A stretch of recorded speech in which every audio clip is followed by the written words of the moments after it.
Welcome to CEO's Library, the 1% bookshelf, where we dive into the most impactful business books shaping industries and driving innovation.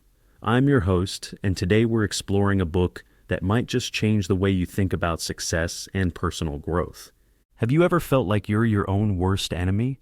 What if the biggest obstacle standing between you and the life you want is you?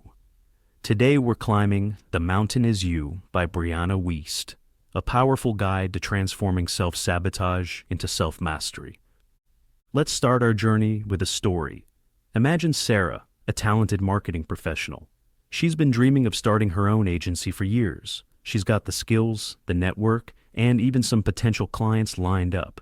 But every time she's about to take the leap, something holds her back. She finds herself procrastinating on her business plan, picking fights with her supportive partner, or diving into a Netflix binge instead of working on her website. Sound familiar? Sarah's story is a classic example of self-sabotage, and it's something we all face in one form or another. But why do we so often stand in our own way? Brianna Wiest argues that self-sabotage isn't a character flaw or a sign of weakness. It's actually a coping mechanism, a way our subconscious tries to protect us from perceived threats. This relates to a concept in behavioral economics called status quo bias, our tendency to resist change, even when it could benefit us. Think about it. How many times have you stuck with a situation that wasn't ideal simply because it was familiar? Maybe it's a job you've outgrown, a relationship that's no longer fulfilling, or a habit you know you should break. Our brains are wired to prefer the known over the unknown, even if the known isn't serving us well. So, listeners, I want you to take a moment and reflect. What's one area in your life where you feel stuck or resistant to change? Hold on to that thought. We'll come back to it. Now, let's talk about your personal mountain. Wiest uses this metaphor throughout the book, and it's a powerful way to visualize the challenges we face. Your mountain is formed from conflicting needs and beliefs, often shaped by past experiences. For example, let's consider Tom, a software engineer who dreams of becoming a team lead. On the surface, he's doing everything right, taking on extra projects, mentoring junior developers, even enrolling in management courses. But whenever a leadership position opens up, he finds a reason not to apply. Tom's mountain is formed from two conflicting needs: his desire for growth and recognition, and his deep-seated fear of failure. This fear was planted years ago when he was criticized harshly for a mistake on a school project. Now, his subconscious is trying to protect him from experiencing that pain again. This ties into another principle from behavioral economics: loss aversion. We tend to fear losing what we have more than we value gaining something new. For Tom, the potential loss of his comfortable, familiar role as an individual contributor outweighs the potential gains of a leadership position. What about you? What does your personal mountain look like? Is it a fear of success, a belief that you're not worthy of love, or maybe a sense that you don't deserve financial abundance?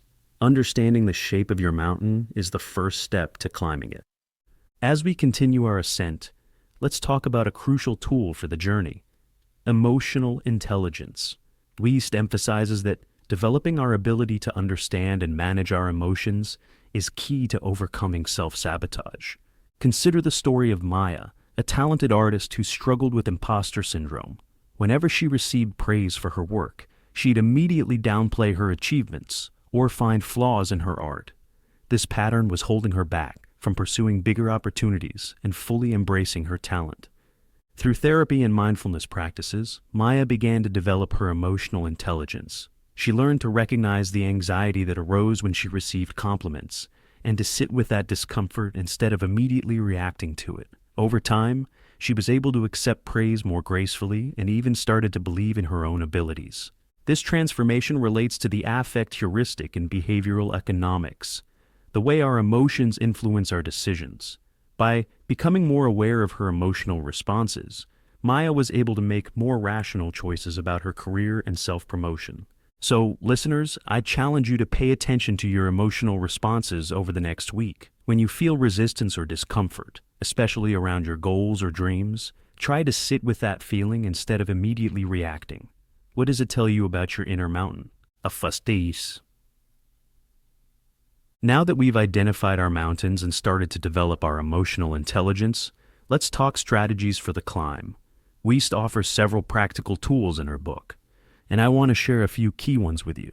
First, identifying your core commitments. These are the fundamental beliefs or needs that drive your behavior, often subconsciously. For instance, if you have a core commitment to feeling safe, you might sabotage opportunities that would push you out of your comfort zone. Next, challenging limiting beliefs. These are the stories we tell ourselves about who we are and what we're capable of.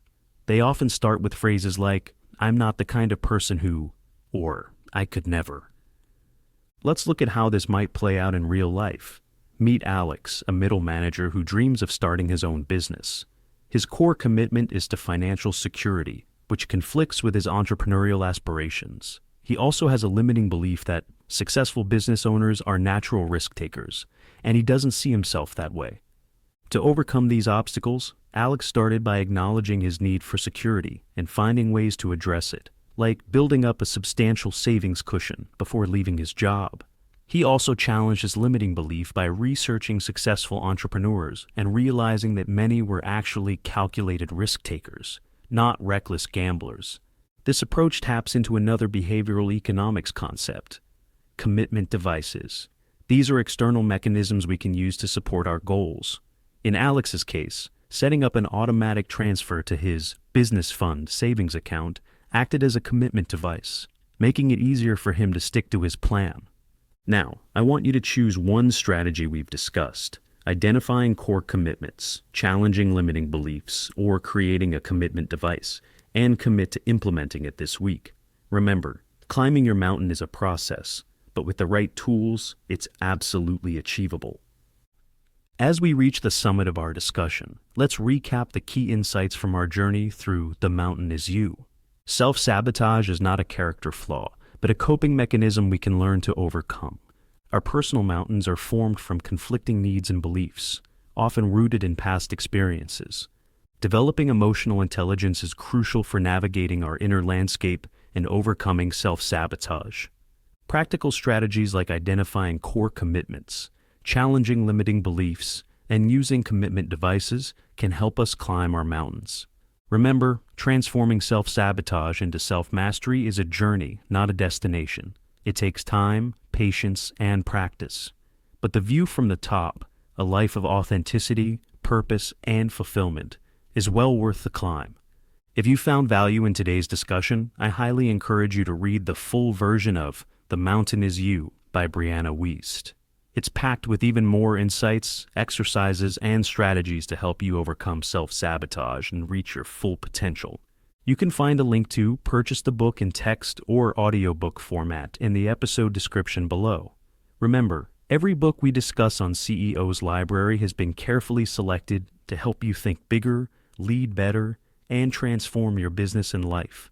Thank you for joining me on this climb. Until next time, keep reading, keep learning, and keep connecting.